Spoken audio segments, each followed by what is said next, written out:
Good morning, everybody. I'm John Gimigliano, and for those of you that have been here in years past, you know that I've hosted a number of discussions on the topic of energy policy. We've had a lot of fun over the years. We've done everything from a mock presidential debate, you may remember, back in 2012. We've done a debate on green energy versus traditional sources. Last year, we did a whirlwind tour of the world doing energy policy around the world. We talked about Asia, we talked about Europe. It was a lot of fun. But this year, John and Regina and I sat down and said, well, what are we going to do this year? And we decided, let's bring it home a little bit. And instead of trying to cover 15 issues, let's focus on one really important one really timely one. And that's the topic we have for you today, which is whether or not the U.S. should lift its ban on the export of crude. Now, you might be thinking, well, wait a minute, I thought this was a global energy conference. So we're going to spend all the time talking about U.S. policy. We're going to talk about Congress. I think you'll quickly agree that this clearly has global implications, not only for global markets, but geopolitical implications as well globally. If you say, I'm not an oil and gas company, I'm a power and utility or something, so how does this affect me? I think, again, you'll recognize quickly that it has ripple effects, not only through markets, but I think by the way that the U.S. might evaluate energy policy and how that affects all sectors of energy. So that's what we're going to cover. I think it's a great topic. I want to remind you all that you can ask questions on your app. Please do so. We'll get them, I think, filtered and then up to us so we can look at those as we go. I will also save time at the end. You'll see that there are microphones out there for you to come up and ask questions. A topic this hot, I know you're going to want to ask some questions. Now, before I call up my panelists, just let's help put this in context. So let's imagine that we had a time machine.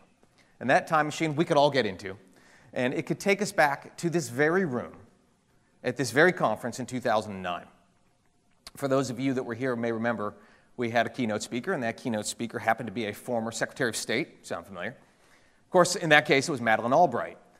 And the things that Madeleine Albright talked about as important as a former Secretary of State and energy policy was the importance of energy policy and how it affected the United States relationships with friends and foes alike, how it affected decisions that were made, policy decisions that were made because of the fundamentals of how it affected the U.S. economy, et cetera. So if we could go back to 2009 and perhaps get a moment of Madam Secretary's time in the hallway out there and say, we're from the future, and we need to tell you something very important. We come from 5 years hence, and everything you just said and talked about is about to change dramatically. That in 2014, we're going to have a panel that is going to discuss very seriously whether or not the U.S. should lift its export ban. Number one, which in itself would have probably been surprising, and number two, that the nature of the crude we're talking about is this, high-quality, light, sweet stuff.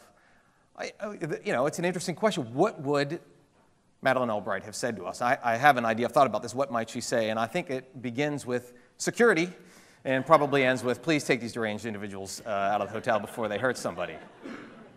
So, now look, I know that the non-conventional revolution has been in play for a long time, longer than 5 years.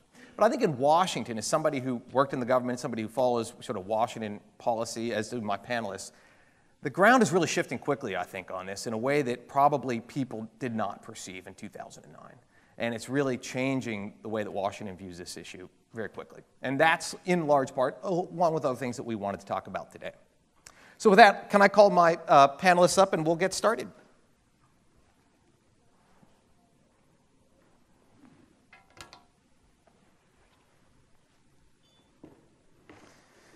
Have a seat, gentlemen.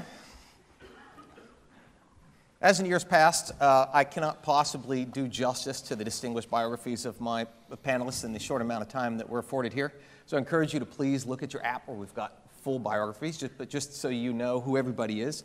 To my left, immediate left, is Lee Fuller. He's Vice President of Government Relations at the Independent Petroleum Association of America, representing producers. So I think you have a good idea where you're going to come out on this particular issue, providing access to global markets for, okay, so we'll come back to the At the far end, we have Charlie Drebna. Charlie's president of the American Fuel and Petrochemical Manufacturers, largely representing in large part refiners, among other things. You may have a more nuanced view, perhaps, of that we'll explore. Okay.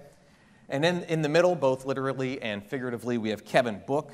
Kevin is founder and managing director of Clearview Energy Partners. I've known Kevin for a number of years, one of the brightest minds thinking about energy policy in Washington, understanding industry as well as how that intersects with policy and Congress. So thank you all for coming. I think we're going to have a great discussion, as I've encouraged you in the past. Let's be lively. It's okay to disagree with each other. In fact, it's highly encouraged. All right. So, Kevin, why don't we start with you? Help orient us here on the issue. So, as I understand, on May 8th, the Obama administration, I think it was John Podesta, said that they are now taking and this is a quote-unquote, active look at lifting the ban. Why now? Why is the administration looking at it now? How did we get to this point? How did we get to this point from where we were in 2009, which was Madeleine Albright calling security on us, to today where we're having a serious conversation about this? Please. Well, so 2009 is a good reference point, not just because it was your last encounter with the Secretary of State where you nearly got arrested, and I look forward to lunch on that basis, but also because it was the inflection point in U.S. crude production after declining for decades. And we think in terms of, for our research purposes, the 2009 calendar year average is sort of a base year against which you reference everything. And if you look back at that base year and you say, well, how much have the 6 shale basins that EIA tracks in their drilling productivity report, how much additional crude have they produced?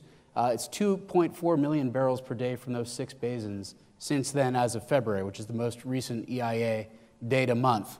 That's, a little more than Kuwait, in other words. It's a lot. If you add in the rest of the crude from the country, it's about 2.7 million barrels per day. So that is a significant increase in production. We're above 8 million barrels per day.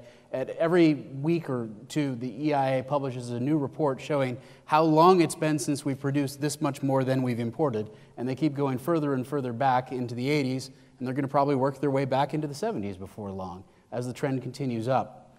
Where does that crude go? Well, that's sort of the source of this debate right now that's happening in Washington. And there's basically 3 places it is going, since it cannot go overseas directly to most of the world because of a range of statutory prohibitions in place. The first of these is substituting for light sweet crude that was previously coming in. The second is going into refineries where it's made into products, some consumed here, some exported overseas. And the third is in exports to Canada, which is one of the current loopholes in the statutory prohibitions. I want to run through just a few numbers to give you a sense of how this breaks out, if I may. Please. Typically, I serve financial industry clients, as many of you do, but as an analyst, I'm regarded as something between a figure of entertainment and something for scorn. So they like to squint at our numbers and then scowl above their glasses. So we tend to have very small print, which doesn't lend itself to slideshows in the big forum. 1.2 million barrels per day of net import substitution across the country relative to our 2009 base year. So roughly half of that shale increment. And that doesn't really do justice to the numbers. For those of you who don't geek out on EIA data or aren't familiar with the Petroleum Area Districts for Defense designation, the country is divided into 5 regions. PAD 1 is the East Coast, PAD 3 is the Gulf Coast. And those are the 2 regions where the greatest import substitution has happened right now. So if you go back to 2009, in January, or in calendar 2009, the PAD 3 imports are down about 1 million barrels per day. So 1 million barrels per day of light sweet crude is no longer being imported on a relative basis, which is an enormous number. And in PAD 1 on the East Coast, it's about 300,000. So there's been some net increases of imports inside the country, which gets you to the 1.2 number. Now refining activity is up too. Again, using 2009 as the base year, we're up about 1.2 million barrels per day of refining throughput, which is about the other half of the 2.4 shale increment I gave you. But here too, there's some striking statistics that break out from that. In the East Coast, the refineries there, utilization, the capacity utilization of the refineries is up 11.4% since that base year. That's rather a lot. Refineries tend to run about as much as they can practicably, and that's a big increase. Here in the Gulf of Mexico, where refiners have been running hard for a long time, it's up 6.1% in the same increment. And light sweet imports as a percentage of runs, down from 56% in PAD 1 to 33%, down from about 14% down here in the Gulf of Mexico to basically 0, about 1%. And the oil has gotten a lot lighter. For those of you who don't think in terms of API gravity, it's a measure of the lightness of crude. And 2 degrees increase in PAD 1 over in the East Coast in the lightness of crude is a very big lightening up of crude indeed, a very substantial increase, roughly from 30 to about 32. So a couple other things that are going on. All these refiners are busy, but gasoline demand here is falling. By our projections, a combination of intrinsic economic characteristics and baked-in fuel economy standards have gasoline falling somewhere between 5 and 15% in terms of demand by 2022 here in the U.S. So, as you might imagine, making more gasoline isn't in refiners' best interest, and they're not. On a national basis, distillate yields, so the middle distillates, diesel fuel, kerosene-type jet fuel, up 2.8% versus 2009. Gasoline production down 2.1% versus 2009. So they're reconfiguring to take advantage of something. And what is that something? That something is the global market that was mentioned before. If you look overseas, there's a lot of thirsty countries that would love to drink up our diesel fuel. They've been doing it for years, and there's more coming than ever before. On a sort of a trough-to-peak basis, if you think about where we were I'm going to go now to May of 2011, because this story is really even more recent vintage. Looking back at May 2011, we were net importers of all products of about 412,000 barrels per day. We are now net exporters of 1.4 million. So 1.8 peak to trough change in net imports. That's quite a lot. If you look at just gasoline and diesel, the number is about 1.1. So also quite a lot. And again, it's mostly diesel.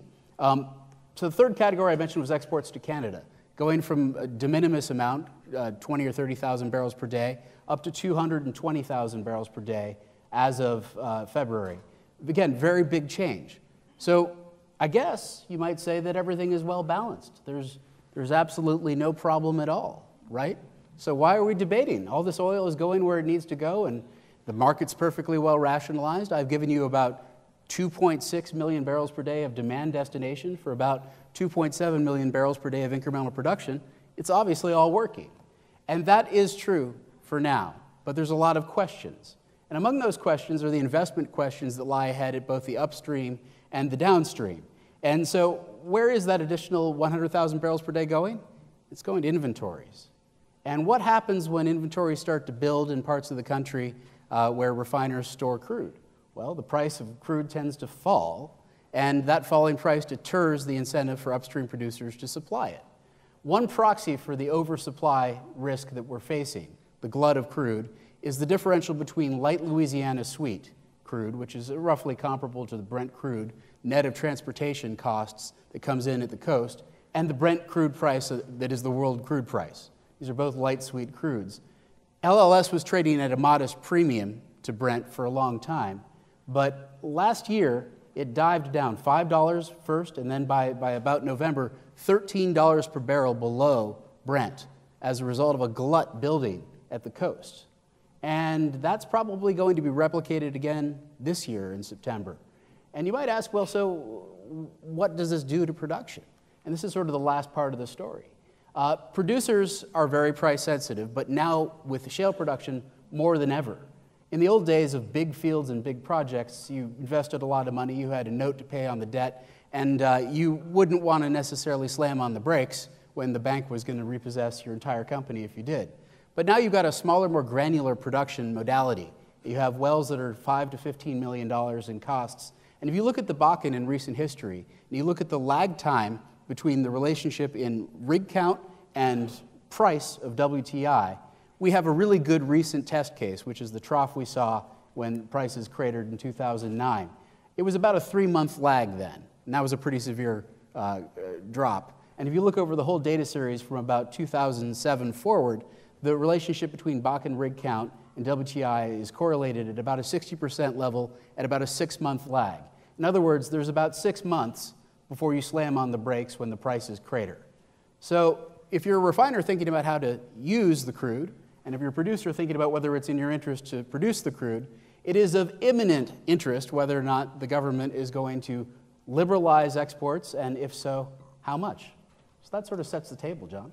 Well, let me ask you one question, though, maybe going back a little bit. How did we get to this point where there is this, whether you call it de facto or, for all effects, very real export on or a ban on export of crude. Well, how did we get there? When did we get there, and why did we get there? We became scared about crude oil security in the 60s, and we became terrified in the early 1970s with the Arab oil embargo in 1973. The Export Administration Act already limited exports, but the 75 Energy Policy and Conservation Act put an explicit ban in place. The Iranian Revolution led to even more concern about crude security, and there were subsequent revisions to the Export Administration Act in '79, and then thereafter there have been some loosenings of the ban, but essentially about 5 different major statutes have different prohibitions on crude leaving the country. And the exceptions that have been made in the modifications of those statutes are very minimal. Some for Alaska North Slope crude, some for Canadian heavy sour crude. These are very small exports. And really the only major loophole that's been carved out of the ban since 1975 has been the increment for Canadian exports. And that is only for use or refining within Canada. Canada is not allowed to re-export the crude we send them. So we have 4 decades of scarcity psychology brought by the disruption risks of the 70s that have led to the statutory framework we have today. But is it true that, I believe it's true, that if that policy made sense in the mid-70s, that really the same balance, the ratios of imports, domestic production to imports is about the same as it was now in the mid-70s. So were we wrong then? If we're saying that we should lift the ban now, does that imply that the policy was wrong to begin with? It's not that things have materially changed since then? The nature of the market has changed substantially. There's robust forward pricing for crude. There's better supply security as a result of it. Global supply systems have improved a lot. The diversity of supply on which we're dependent has changed a lot. With Canada and Mexico as major suppliers to us, we're less likely to worry about overseas disruptions limiting our access. There are a lot of reasons to revisit the policy. We have a huge strategic petroleum reserve now of 700 million barrels or so of crude sitting in 4 salt caverns down here in the Gulf of Mexico. A lot has changed, but it is true that there's questions about oil security, and looking out 5 or 10 years past the projected production peak in the U.S. in 2020, our net imports are definitely going to be rising in the future. And if EIA's projections are even close to what we should expect, by 2030, OPEC will have regained a significant amount of market power. So the discussion is about optimizing the production of crude for our economic benefit and optimizing the refining of that crude for our economic benefit. We're much less concerned now about oil security, more concerned about optimizing oil economics. Okay, Lee and Charlie, I know you're anxious to get in this, but hold on 1 minute. Everybody pull out your app. So we mentioned that we've got this poll anywhere functionality that everybody can answer polling questions. Can we bring up the first polling question? Okay, let's just understand who's out there. So if you could, pull it up, open up the polling piece. Oh, you're off to the races already. So the question was, can we go back to the question just to make sure everybody saw it? Yeah, here we go. So my company is I'm an oil and or gas producer. I'm a refiner. I'm both a producer and a refiner. I do neither. Okay. Now that everybody got that? All right. So A, B, C, or D. All right. Now let's see what kind of results we get on that. Give everybody just a second. Okay. Let's see if I can read that. Okay. Wow. So what is that? Roughly, is it 60%, 59% that does it neither? It's interesting. I would have thought that we would have had a smaller percentage of that. Okay. The dark green is about 25% oil or gas producer. The blue there, refiner. And then, probably not surprisingly, a very small wedge of those that do both. Okay. Okay, very good. All right. So now, Lee, it's your chance. Here's my question. Do I get only one chance? Only one. Don't mess it up. No. You'll have ample opportunities, but this is your chance. Just ask straight out. Should the U.S. Lift the export ban? Should they, and why? Okay, well, let's put a little context around it. Independent Petroleum Association of America is essentially representing the portion of the industry that is producers, and therefore only in that part of the business in general, such that the revenue to those operators comes by selling their product.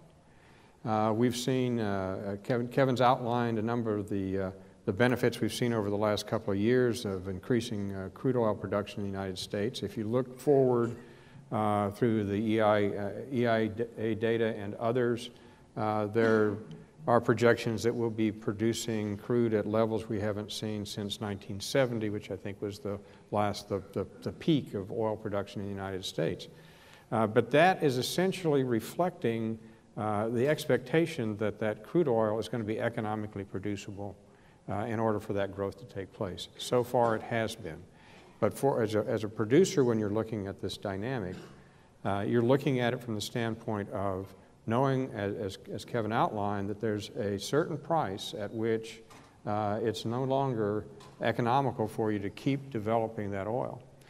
We saw some substantial shifts in the price disparity between West Texas Intermediate and Brent crude in the past. That's narrowed. It's been about $5 a barrel, I think, for the past several months. And that's a range that's manageable. We'd like to see it at parity, but that right now $5 is about what we're seeing.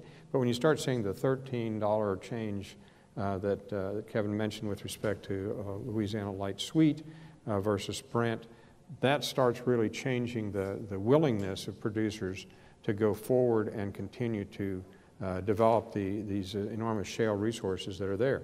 Secondly, I think we've seen that the pace at which these resources can be developed has been dramatically faster with each successive report that comes out. It looks like there's more out there. There's either new areas that have been that are evolving, or there is a greater development in the areas that are existent. So that projection, the pace at which this crude can come online, can be much more rapidly seen than the projections in the past have suggested. In that context, then the other side of the coin is, where is the crude oil going to go? And so far, as Kevin pointed out, it has been assimilated basically in the U.S. system, with some portion of it and a growing portion of it going to Canada. The key to that then is going to be whether that assimilation can continue at the pace it is. And I think if you look at the history of refining over the past 30 years or so, partly because much of that time was a time when U.S. production was declining, refineries retooled, and refineries retooled to be able to take in heavier crudes, more sour crudes, most of which are imported crudes. As the opportunity now exists for this light crude, we've seen 2 or 3 places where it's been fairly clear. Kevin pointed them out. Some has gone to Canada. Some has displaced imports from foreign countries, particularly in the PAD 1, PAD 3 areas. There's a segment of it that goes to California as well. Most of the California and East Coast is coming out of the Bakken. There's Bakken that comes into the Gulf Coast. There's also Eagle Ford and the Permian Basin. Those are all growing. Refineries have a lot of capability to restructure their operation, revise their operating techniques in ways that have allowed them to bring in the light sweet crude that's been developed. But the underlying and uncertain question is, at what point in time does that mismatch occur where there's not enough capacity in the United States to absorb all of the crude oil that could be produced if the price is high enough to allow it to be produced.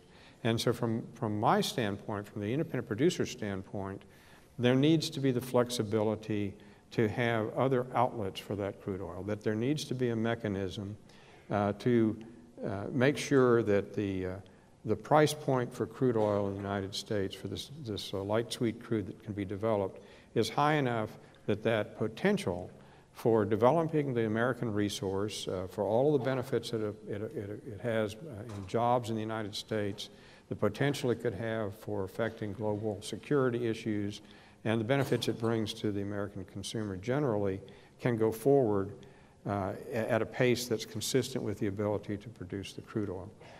So from that structure, it's not that this industry sees exports as the primary approach that should be taken to utilize American crude.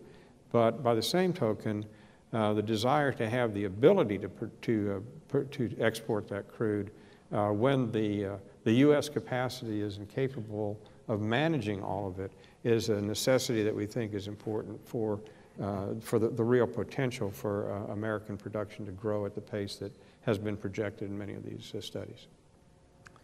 Well, just to play devil's advocate, you know that's my job. So, of course. Okay. And you do a good job. Do you think, could you argue, you know, if the principal concern is we're concerned about the chilling effect on production that could happen, ultimately because of the bottleneck at refineries, et cetera. I mean, could you argue, well, what's the rush, right? I mean, it's you know, the production, whether we produce quickly and massively now, or more slowly over a longer period of time, it's still going to be there and it's still going to be available. We've got a pretty good, as Kevin pointed out, balance going on right now. There's just, you know, it's a little bit out of whack, but not much. Is there a reason to say what's the rush? Let's just, you know, that perhaps we won't produce as much as we possibly could right now, but it's not going anywhere, and we can produce it at some point in the future. So you're basically looking to nationalize the oil industry in order to control the pace at which American oil is produced. Well, it's already there, isn't it? Well, we tend to not believe that. But I mean, in essence, each of these choices about production is really being made by individual companies. They obviously have their own economics that makes them successful, or if they don't do it right, unsuccessful. And so there's on the one side you have the dynamic of the individual choice being made by companies to maximize their potential as an entity and develop the resources that they have invested billions of dollars into acquiring the right to produce and to actually construct the facilities and do the production that they have underway. On the other side of the coin is really what does it mean to the country? And I think from that standpoint, if you look at the impact it can have on reducing our reliance on unstable sources of oil and potentially affecting our ability to operate in a geopolitical world that has a better impact on other producers and other consuming allies of ours, that it's desirable to allow that crude oil to be produced and to encourage that crude oil to be produced. Okay, well, Charlie, having heard that, I know you're anxious to get in on this now. So that makes a lot of sense, right? That you know, we in the U.S. here tend to be free marketeers. Why shouldn't we just open this up for you know, to global markets? Is there any reason not to? Is there any reason to tread carefully? Are there complexities or nuances here that aren't immediately apparent? Well, first of all, thanks for having me here. We are, as AFPM and our membership, we are free marketers. We're for free trade. But there goes that little line you use about nuance.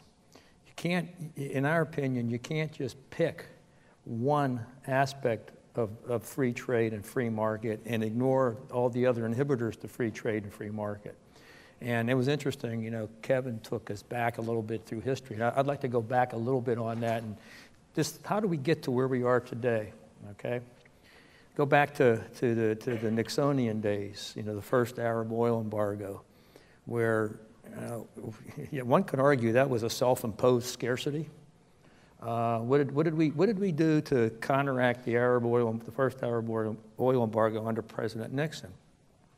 We put price controls on, and we established a windfall profits tax. Now, there's a real heck of a way to get increased production going by doing those two things. Go to the Carter era, where second Arab oil embargo, we had the Iranian hostage taking, and we all didn't put our Christmas lights up for a couple years. So that was our energy policy. Go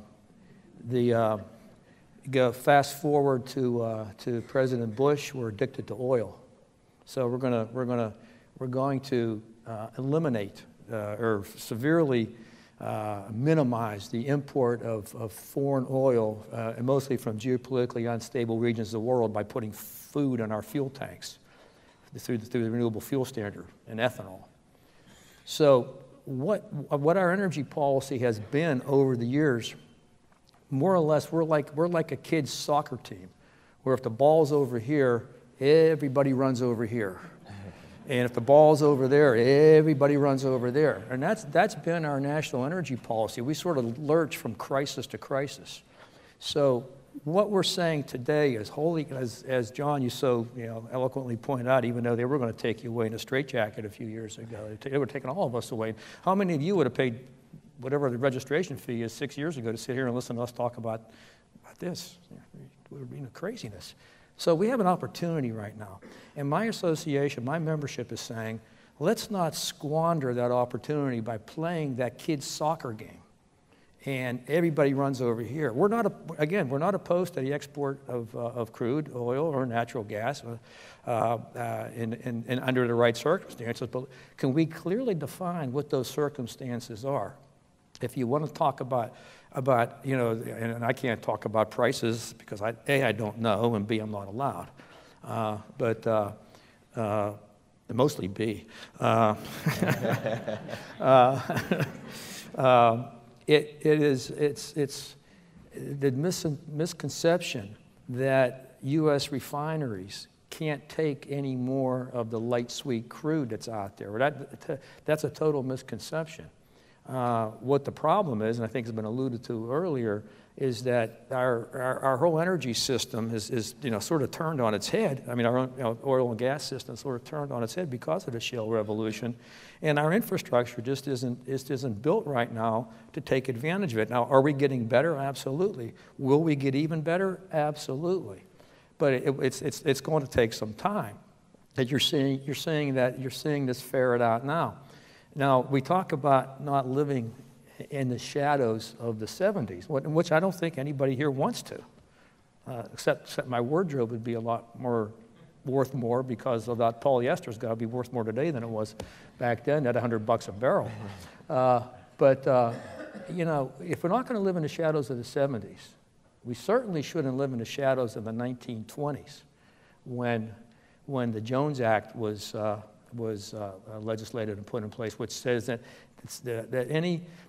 any product, whether it's crude oil, gasoline, diesel, or Dunkin' Donuts, if it's transferred from one U.S. port to another, it has to go by a U.S. flagged vessel with a U.S.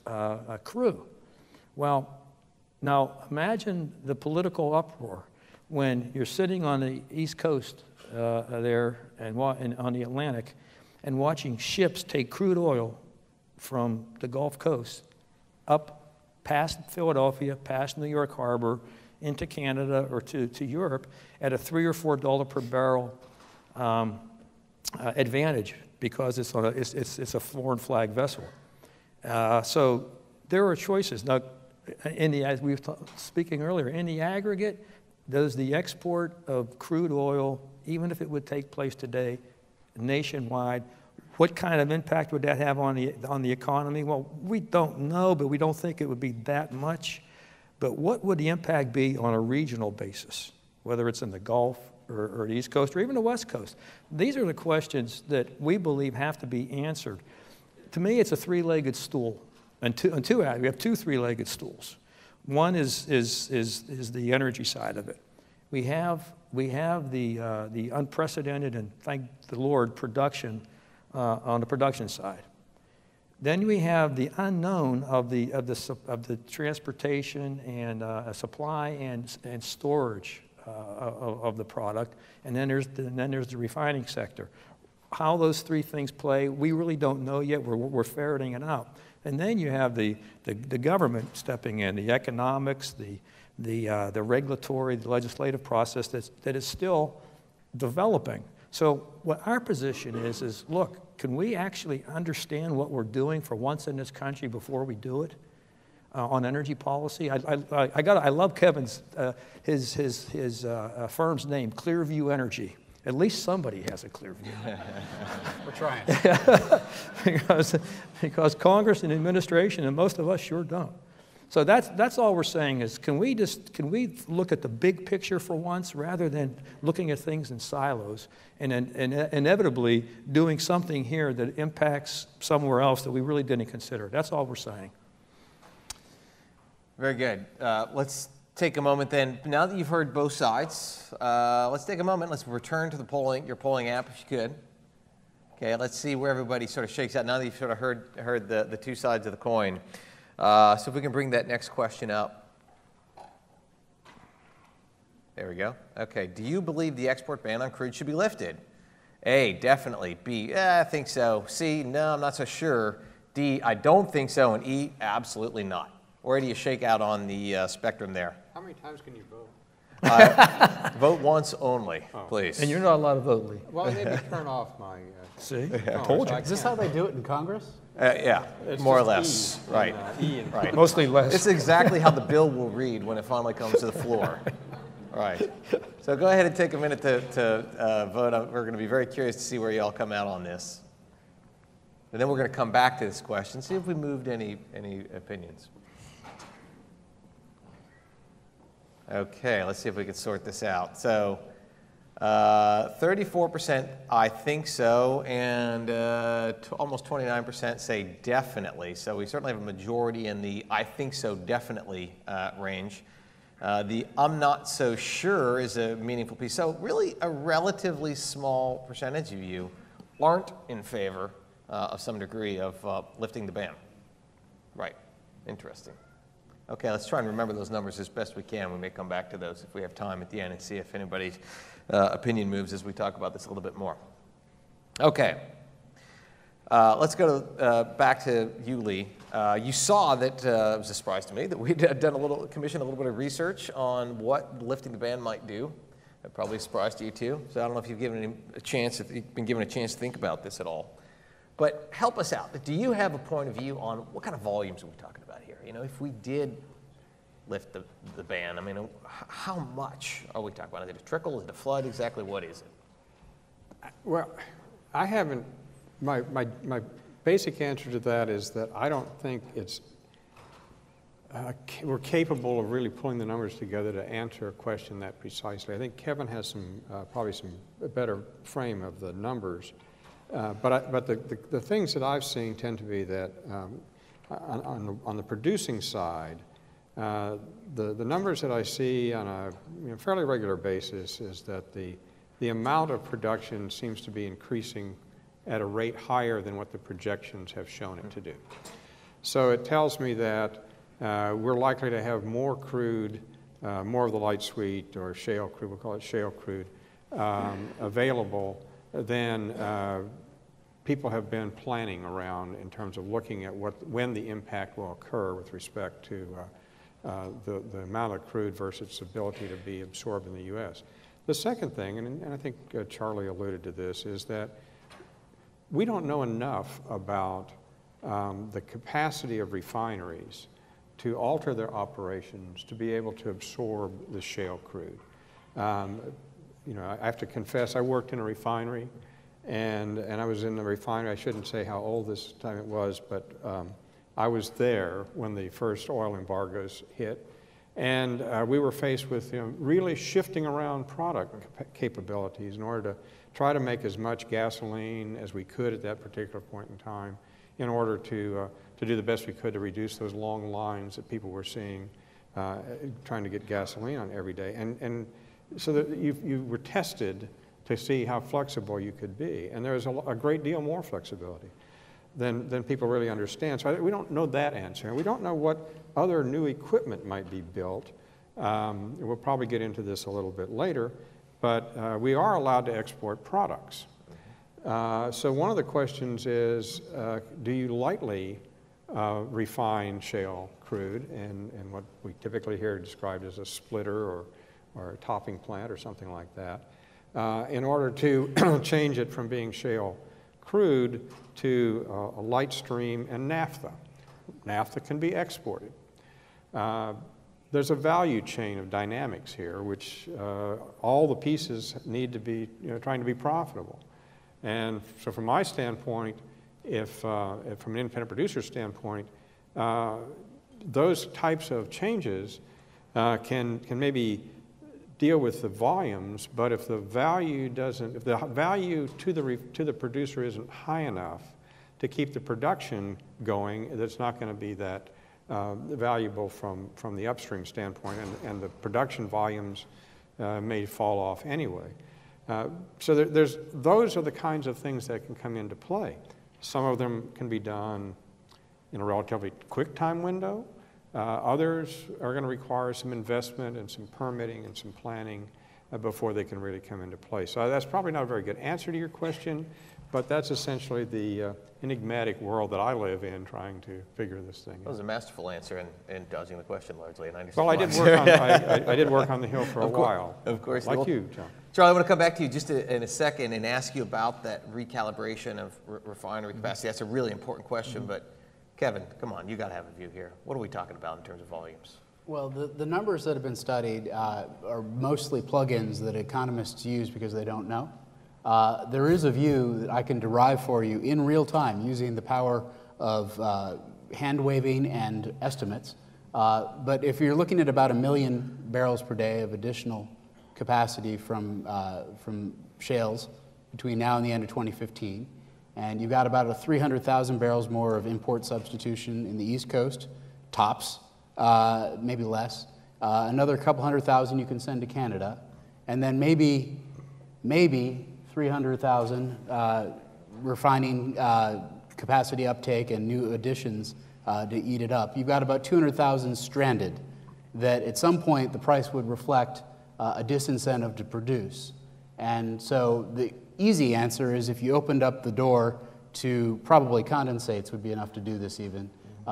You could probably get 200,000 exported relatively quickly that might not otherwise come out of the ground.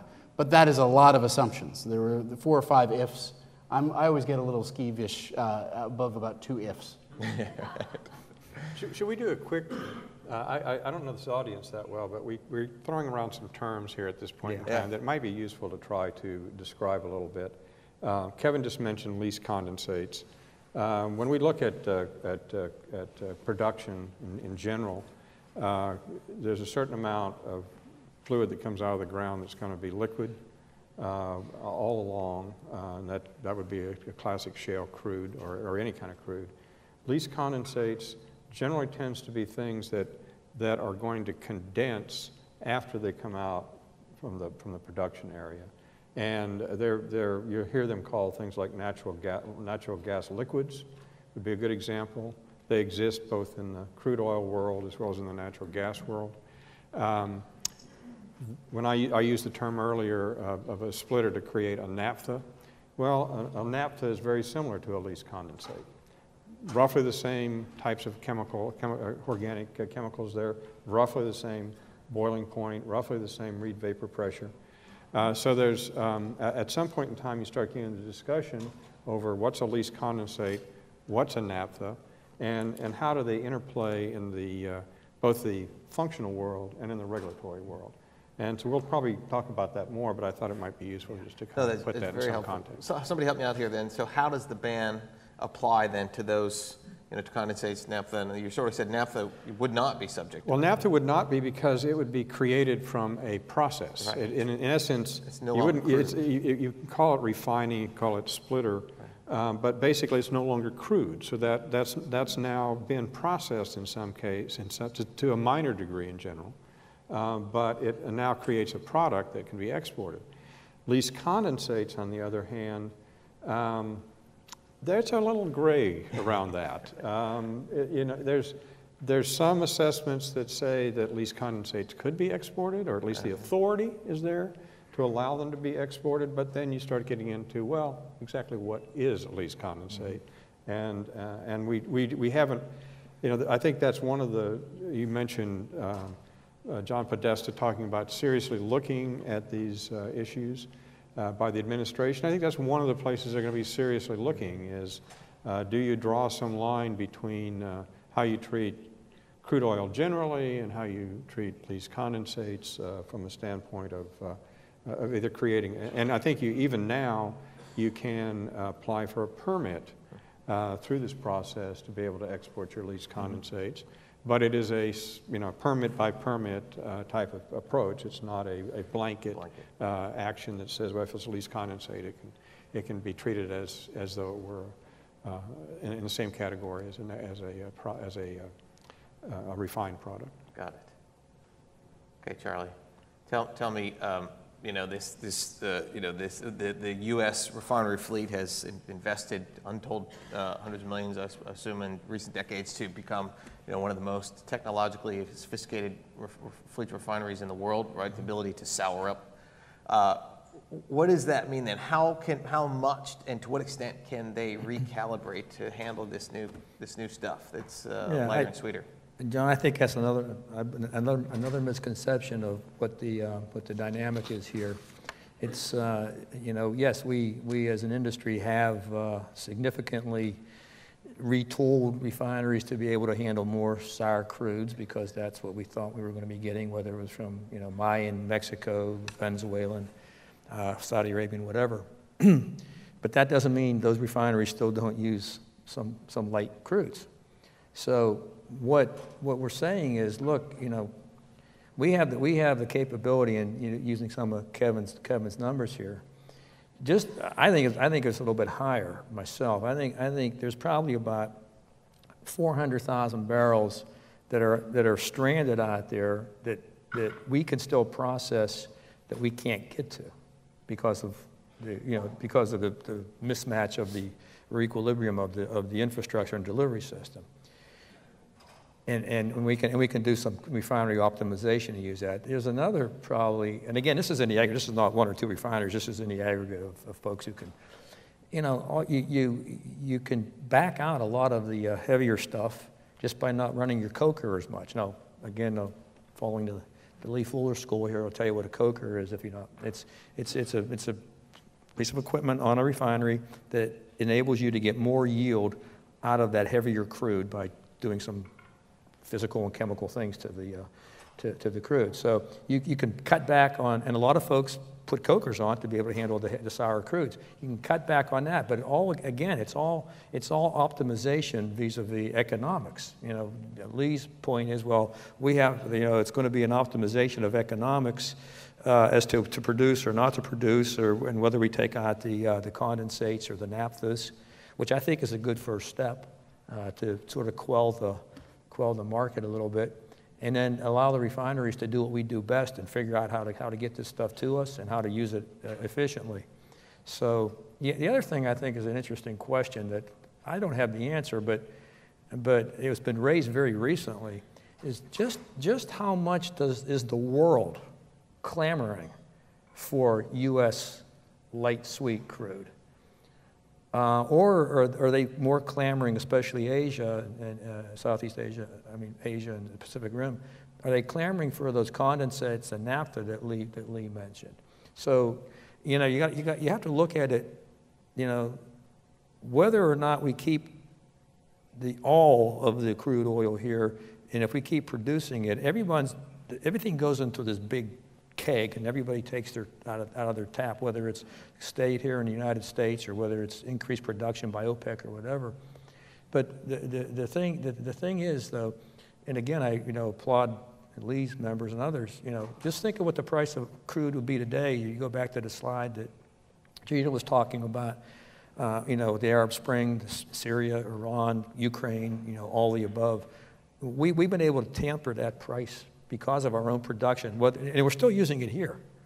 Now, we start talking about what's an optimum price, what isn't. I think we get into a little bit of hairy territory, but give us refiners a chance. We're pretty doggone good at what we do.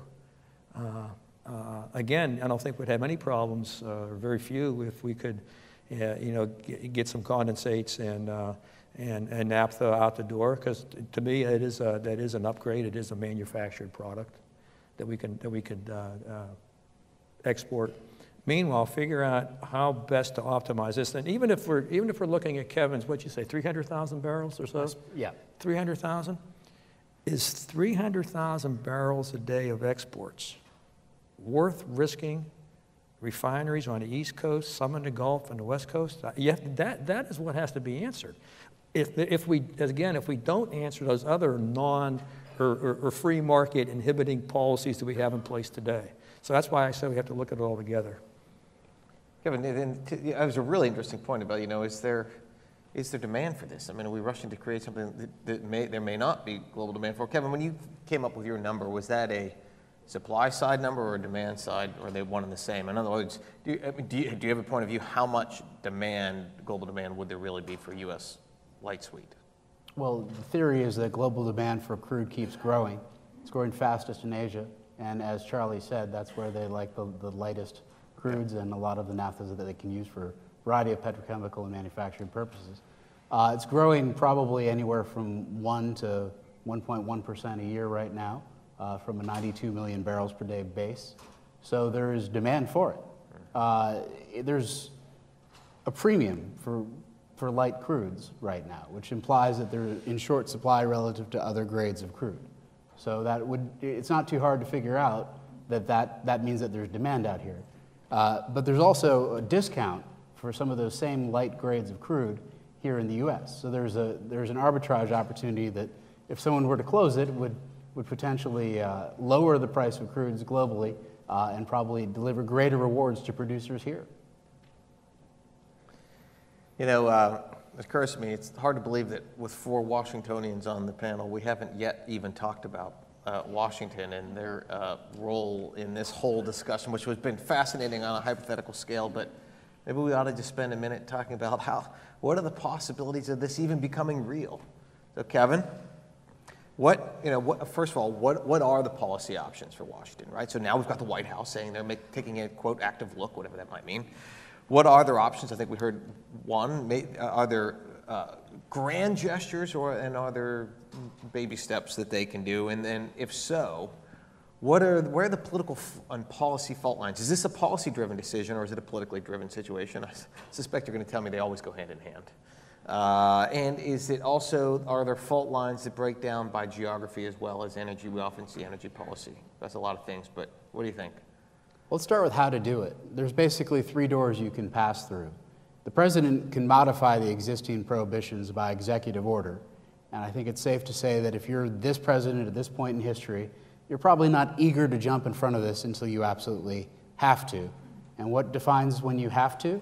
High gasoline prices define action. Are gasoline prices rising because of this? No. Job losses define action.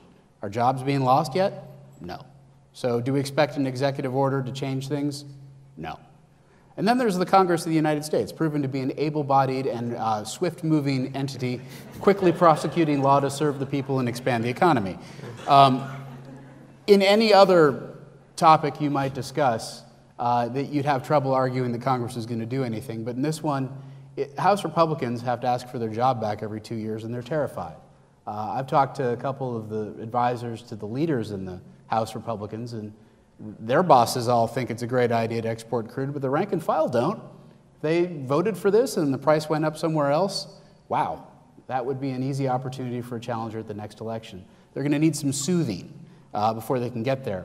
Now, Lisa Murkowski over on the Senate side, who happens to be from the entirely disinterested state of Alaska, is promoting this idea rather actively. But I would commend the difference in which she's doing it. She hasn't leveled a single assault on the Obama administration yet. Every single one of her memoranda to date has been a description of how one might modify the export ban, and none of them have suggested that Congress is really going to do anything because she doesn't believe it herself. So that leaves one other area, which is the one Murkowski has been focusing on, which is a group called the Bureau of Industry and Security in the Department of Commerce. They administer the export prohibitions, and they publish a document, a gripping regulatory read, called the Short Supply Controls, which detail the ways in which you can, if you meet certain criteria, export crude oil. Also includes prohibition on red cedar and wild ponies, but only by ship. I'm not making this stuff up. Anyway, the BIS... Keep it a Jones Act. I don't know if they have to be Jones Act ships. The BIS is actively being lobbied from every side right now to try to come up with a prudent decision. And there have been a lot of folks who've assumed that, well, since they have all these statutes that give them the authority to make the decision, they might choose to do this of their own accord. And I would suggest here, John, your question about politics versus policy comes into play rather directly. But first, the rumor that I want to dispel is that they're going to publish a frequently asked questions document that redefines condensates. In the hierarchy of regulatory forms, the most exalted is the notice and comment rulemaking, the long rulemaking process. Beneath that, guidance documents. Below that, orders and decisions of the ongoing kind that BIS is making for exports. The FAQ, not so much on the list, not a very durable regulatory form. They may still publish a clarifying document about re-exporting Canadian crudes and some of the minutiae of the detail, but if they're going to come out with a big change like that one, it's almost certainly going to be one that is vetted first through the White House and second proceeds through the regulatory process, which can be anywhere from 6 months to interminable. And they're probably not going to do it before the Energy Information Administration comes back with at least some of the data that have been requested on how the exports might affect the U.S. economy. And none of that's likely to show up at all before July and probably won't be finished before the end of the year. So in terms of the regulatory prospects, BIS still has the opportunity to say yes. Maybe we propose to export condensates and end all this discussion about what they are by defining them, which would potentially change things administratively. It would make Lisa Murkowski happy because she's been asking for that. And it would probably make the White House advisors happy because they wouldn't have to do anything by executive order. And they could say, look, an agency did it, even though they asked us first. So the bottom line, though, is that the politics of this are awful. There is a strong pro-manufacturing bias in the administration right now.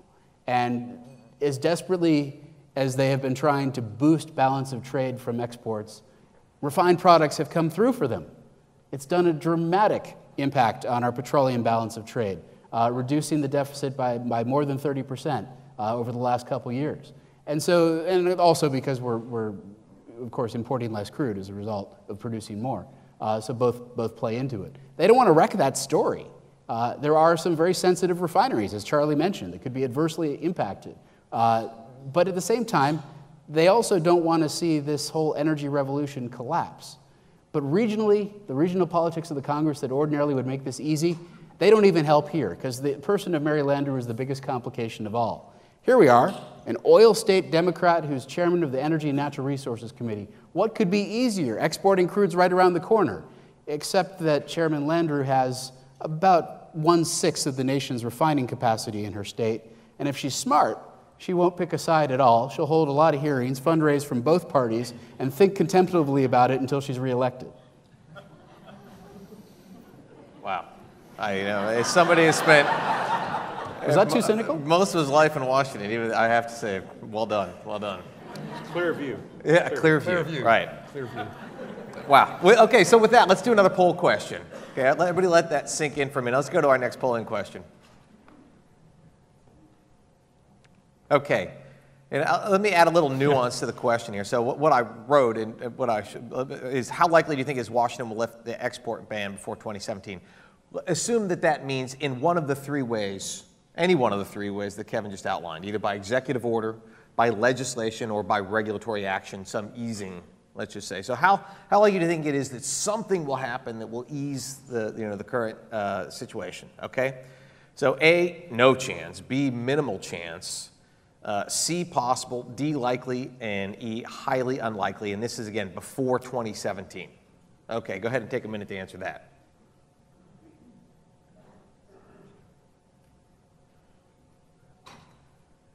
Okay, so almost half of you think there's a minimal chance.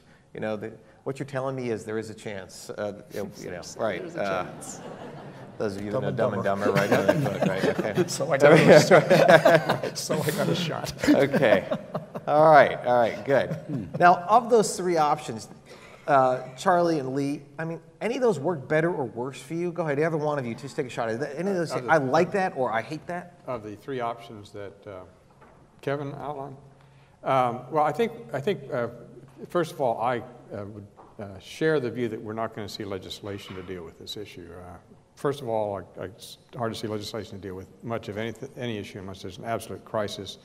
And if we look at the most recent debate we had on energy bill, which was a bill to try to deal with more energy efficiency in the Senate, it immediately got wrapped up in the ongoing conflict within the Senate over who gets to offer amendments and when. And so the bill got nowhere because the leadership get into the weeds, filled the amendment tree so that no amendments could be offered by people that wanted to offer amendments, and then the people who had amendments which weren't related to energy efficiency but wanted to get into things like the Keystone Pipeline weren't allowed to offer amendments, so they wouldn't let the bill go to a vote. So any pathway legislatively is really difficult to do.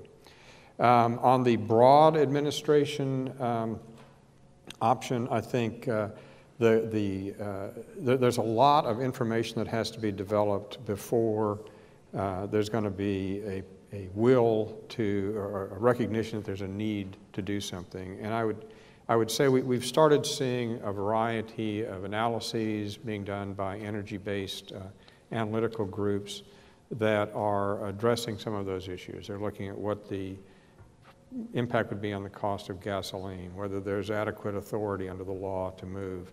And we'll see, I think, more and more of those studies come out over the next year, and possibly even within this year, that are essentially designed to try to flesh out a lot of these uncertainties that we've been talking about today. So that, and they're being done by groups that have a certain level of respect even within the administration.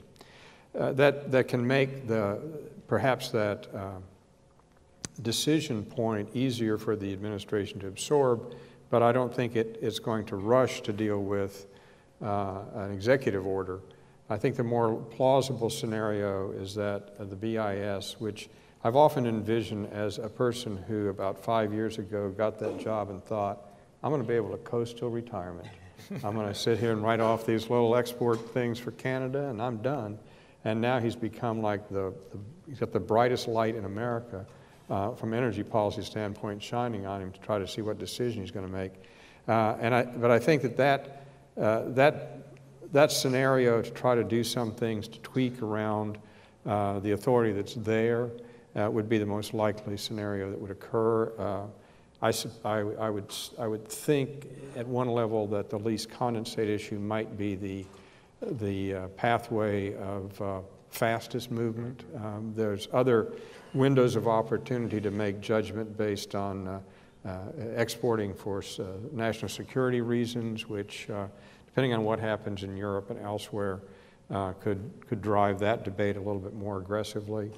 The other reason I think that there's some level of imperative on the least condensate issue is if you're in the business of trying to decide whether you want to build a splitter to refine shale crude to break out of the naphtha component of it, that costs you some sizable amount of money. If least condensates can be exported, the driving force to build that kind of equipment diminishes considerably. And so the economic certainty that action would take would be of some value as well. Charlie, what do you think? Oh, much to your chagrin, I agree. No, seriously, Lee hit it right on there, and so did Kevin as far as, Washington, come on. My goodness, there's nothing going to happen there. Maybe good, maybe that's good, I don't know. But one of the things I think is interesting, maybe if you don't mind me bringing it up, is a lot of this was wrapped around, we have we have the authority and are allowed, and thank goodness we are, the export of diesel, gasoline, jet fuel, whatever, adds to, as Kevin mentioned, adds to the, lowers the trade imbalance. But I think there's been with the proponents of let's export, well, we're allowed to export natural gas, why can't we export crude oil? And I think there's a few major differences between what's happening in the natural gas world and how that works and what's happening in the crude and refining sector. First of all, natural gas, it's either vanilla or maybe French vanilla, because you got the gas, you take the natural gas liquids out, you process it, goes to a utility, goes to homes, or it goes into eventually may go into an LNG export facility. where, crude oil and refineries, it's more like Baskin-Robbins 31 flavors. There's any number of different variations of the crude, any number of different variations of the processes, any number of different variations of the product, and each one has its own particular nuance or its own particular system. So and these aren't my words, but I wish I would have thought of them. I think it's a great analogy. Ferdinand Fescheraki just said the other day, he said, the difference between crude oil and exporting crude oil and natural gas is like the difference between dating and marriage. All right, you export some crude oil, you're dating, you can always call it off. He said, you start exporting that natural gas with all those facilities and those, man, you got the wife, you got the kids, you got it all. You got to worry, before you. So it's and that's another major difference. I thought he's a brilliant man, but I thought that was a fascinating analogy. But that's why I think if we're going to talk about the export of crude oil, let's put aside natural gas because one, we have an abundance of natural gas, and we have more than we need, but we're still importing crude oil. Now there could be a balance somewhere, swaps, whatever, however that works. But I would hope that we can just bifurcate the discussion as to why they're not the same, and focus on all the other impediments to an energy policy or lack of a policy or whatever we have here in this country called an energy policy, and crude exports are naturally part and parcel to that discussion. I'm going to come to you here in a second, Kevin. We're going to enter a quick lightning round as we're running down here on time. I want to let you all know that I am saving time for questions, so start thinking about the questions you want to ask, and the microphones are out there. But Kevin, to come back to this analogy, whether it's a good one or not, I mean, that's, I guess, the first question. Is it even a good analogy to compare natural gas and crude exports? One of you on one of our calls, I thought made a really interesting observation, one I hadn't thought of, which is LNG, by converting the gas to liquid form is sort of like refining, right? So in essence, you're getting to roughly the same point, right? You have to perform this processing of it before it goes out anyway. And so you've got this rule, instead of by the law of man, the law of physics requires you to do some sort of processing before it can leave the country anyway. But Kevin, are there dangerous analogies that can be made with natural gas and oil that really aren't helpful that we should avoid? Well, in both cases, the question is whether you're going to send out a raw material or a finished good. And I'd argue that while LNG is processed, it's still closer to a raw material than a finished good. And the arguments in favor of sending out the finished good in the context of LNG, which were made by certain small subsectors of the U.S. economy, but if there's a Nobel Prize for lobbying, I think it goes to the chemicals industry for getting everybody to think twice about LNG exports as they did. It's that there's a higher margin. The margin is here in the U.S. and it's captured by the chemical manufacturer. And therefore, the balance of trade benefits and the economic benefits are greater from sending a finished good. And so if you were to apply that logic, you'd be making a mistake, which is assuming that it's an either or. And in fact, there's room for both, and there's an appropriate balance. And in a properly modulated market, it might be actually easier to talk about how to balance the finished good versus raw material question, because as Charlie pointed out, Ferdinand's great line about dating versus marriage, you have a lot more flexibility in modulating crude oil exports. The commitment of natural gas is a big commitment. For that reason, we don't expect to see very many of those facilities ever actually built or fully contracted necessarily if they go past that minimum. But you could actually let price modulate much better at the border with crude exports, but you might do it to the detriment of the current consumers of that crude here in the U.S., much more so than you might do to the natural gas consumers who are still surviving despite the announcement of 9.27 BCF a day of finally or conditionally approved export capacity. We have of course, former Secretary of State speaking at lunch today, so we probably can't ignore the big question that's sort of hovering in the background, which is the Ukraine. What are the implications? Are there implications here in terms of what either it could mean for policy in Washington or for markets in terms of what may or may not happen in the Ukraine in terms of crude exports or even gas exports? Anybody? Well, I think the first point to make in that is that whatever's going to happen in terms of crude exports is not going to be affecting the things that are happening today in the Ukraine. Right. And the reality is that when we have this debate, it too quickly tends to be viewed, whether it's with oil or with LNG, that's going to have some instantaneous consequence. I think what in the longer term, what it can do is if you have the flexibility to be able to move some of this shale crude into the world markets, is it tends to have a dampening effect on the power of countries that can and have used it adversely in these other arenas. But that's a long way down the road, and I think it's an important aspect in terms of geopolitics, but it's not an instantaneous impact. It's going to be, half a decade away before I think you'd have any kind of realistic sense of what it would do. John, I can't resist. Ukraine is asking U.S. and our allies for natural gas and oil. What aren't they asking for? They're not asking for windmills, solar panels, or biofuels. So there's a country that's probably ahead of us in their thinking. Oh, that's raw meat. I told you I couldn't resist. You, right? Yeah. Now we have a new debate. Right? Yeah, right. Okay, now's your opportunity. I know you've got some questions. Please, somebody who's got a question they want to ask the audience, something you've been thinking about that one of the panelists can answer. Go ahead, don't be shy. Or the moderator. Or the moderator. Come on, somebody, certainly.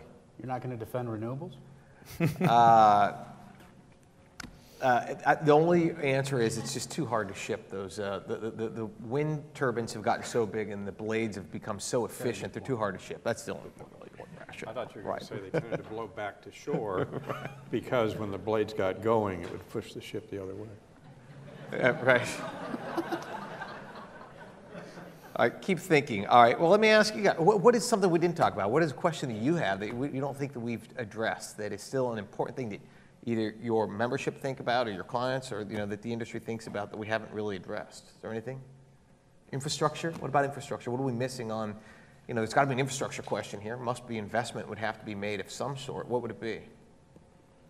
Well, yeah, there's a whole midstream to be built to move this stuff around the country better, and it's not just from the exports question, but if you open up exports, you accelerate the infrastructure rationalization that's happening now. And I think that gets to be a little problematic in a context where it takes 6 years to get a cross-border pipeline permitted.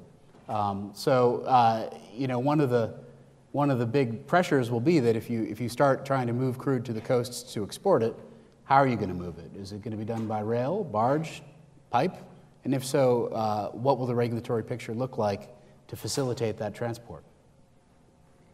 All right. Well, here are some of our questions that come in through the app. Does anybody have a question? Okay, let's take a look at these. Let's see. There was one about OPEC. If you could just, who's got that, could just scroll down to the OPEC question I thought was an interesting one. What do you think will be the OPEC reaction if the U.S. lifts this ban? Would the U.S. start competing with OPEC in countries where OPEC is already exporting? The OPEC question is a fun one because if you run a very quick static number, you say, what's 500,000 barrels of U.S. crude do to the Brent price if it hits the world today? By our model, it takes the price down $6.25 until something else happens, and that something else is OPEC. And by OPEC, what we really mean is Saudi Arabia, who have most of the spare capacity that they could draw back. And you have to ask, at this particular point in time, does Saudi Arabia want to stop selling crude to drive the price back up so that Iraq and Iran can profit from it?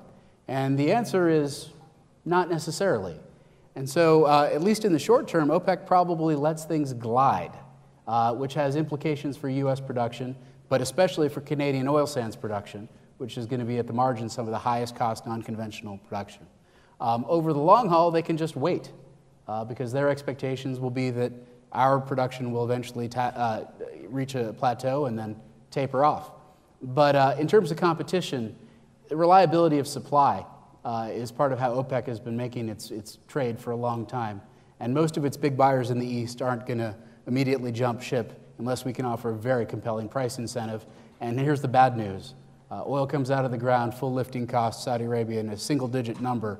We've got break-even prices in the Bakken, the Eagle Ford in the $60 to $80 barrel range. They can win the price competition. Okay, very good. Any other ones that we've got a bunch here on the screen? Anybody want to ask one the old-fashioned way? Okay, here's a good one. Hey, Charlie, this one's for you. You say it's a misconception that refineries can't process the excess light sweet. It seems counterintuitive given refining infrastructure. Share some sporting facts. We've been doing it. I mean, those same refineries that are classified as the heavy crude refineries, as I said earlier, they do use light sweet also in their runs. I think it's a misconception that you have a refinery out there, and then if you're running sour crude, you're running nothing but sour crudes. It's not true. In most cases, if you have access, it's all economics. How hard do I run? What is the price of the light sweet? What is the price of the heavy crude or the midstream crude versus me running that coker full out or a little bit backing it off a little bit? So this is not like a model. I hate models. This is not like a model where it says you put some assumptions in and some crazy assumptions or facts come out. It's okay, Kevin. We still like you. But this is real life where you actually are optimizing your runs daily, knowing what your costs are and what you need to. So if there's more light sweet available, if you don't have to run that coker as much, there's the optimization part of how you run a refinery. So, is it a case of on off? Absolutely not. Will it ever be? Probably not. It's a case of what is out there? What's the menu out there for me? How can I best optimize it on a daily, weekly, whatever basis? But one of the things that Lee and I were talking about earlier before the session actually started was we can do all of this. We can have the best programs and everything right, the refinery optimization, the right transportation, whether we're exporting or not. But if you can't get the doggone permit to change your refinery because of some Clean Air Act standard or maybe the new NAAQS, National Ambient Air Quality Standards that EPA is thinking about changing for ozone, where it's going to, as Lee mentioned, is going to make some place in the middle of Midland, Texas, non-attainment, and you're going to have to get 1.5 times your trade-off or credits. How are you going to do that? So that's why I say there's those policy implications that we really didn't address a lot, but that's what Congress and administration has to look at too, or else all this conversation is for naught. Well, we have time for one last question. Kevin, maybe we'll give it to you. See if you can answer it in 42 seconds. I can't believe it took us this long to get to it. What are the implications in this whole debate as it relates to the Keystone XL pipeline? How does that affect the debate here? Well, Keystone Pipeline decision is all politics with very little policy at this point. One questions how it's gone on this long. It definitely jumped the shark a while ago, but if there's an opportunity for a comparison, it would be this. The Keystone Pipeline is about how we get supply security from Canada, and the export debate is about how we balance our own supply security. And really, the answer should be that we should open up both borders, northern and southern, and try to liberalize the flow of product and crude inside of North America. And the fact that we're not doing it is not particularly auspicious. Very good, well done.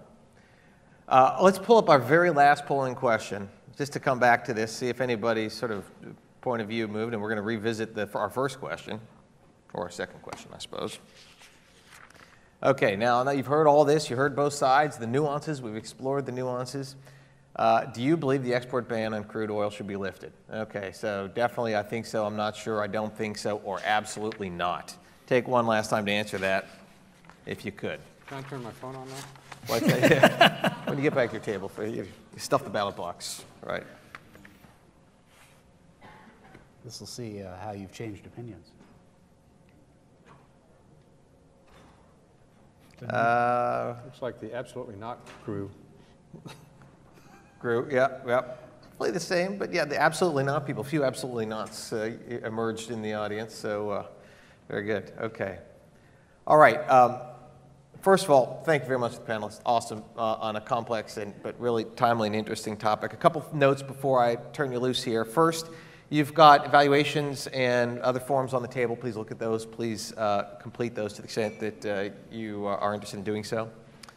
And then we will be headed now to a 15-minute break before we go into the breakout sessions. So I would like to thank our panelists and thank all of you for your attention. Thank you.